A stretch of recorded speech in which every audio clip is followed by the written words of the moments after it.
High hello everyone, good morning. বড়োদেরকে জানাই প্রণাম এবং ছোটরা আমার ভালোবাসা নিও।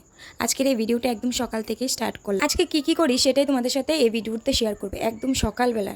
পুরো ব্লগটা তো আর কন্টিনিউ করতে পারবো না, যতটুকু পারবো ততটুকু তোমাদের সাথে শেয়ার করবো। বাইরে দেখতে পাচ্ছ প্রচুর জামা কাপড় রোদ দিয়ে দিয়েছি, কারণ টানা 5-6 দিন আমাদের এখানে প্রচুর বৃষ্টি ছিল।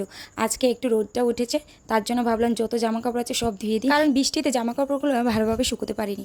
জামা কাপড়ের মধ্যে কেমন যেন একটা দুর্গন্ধ মানে আসছিল, তো তার জন্যই আজকে সব জামা কাপড় ধুয়ে দেবো। আর আমার যে রুমটা আছে সেটা একটু গুছিয়ে নেবো। এখানে মেয়ের সাথে একটু দুষ্টুমি করে নিচ্ছি।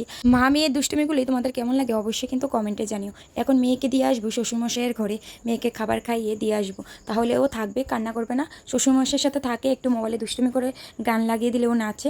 তারপর আর কি আমি চলে আসলাম আমার এই ঘরে যা টুকিটাকি নিচে ছিল সেগুলোকে একটু গুছিয়ে নিচ্ছি। আর এটা হচ্ছে মেয়ের হাঁটার রিস্কাটা, ওর বাবা এনেছে, 800 টাকা দাম নিয়েছে।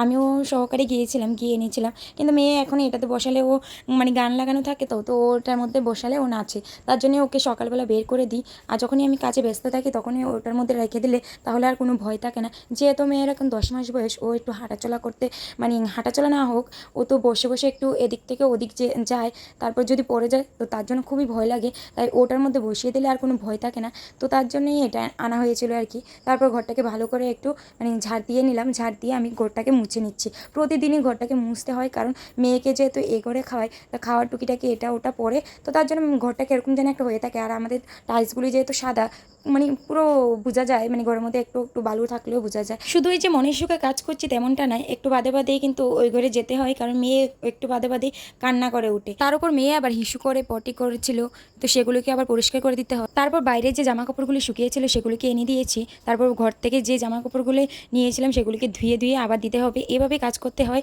তারপর রান্নাও শেষ হয়নি আমার, রান্না বসিয়েছি, একটাতে ভাত আর একটাতে বসিয়েছি মেয়ের জন্য খিচুড়ি।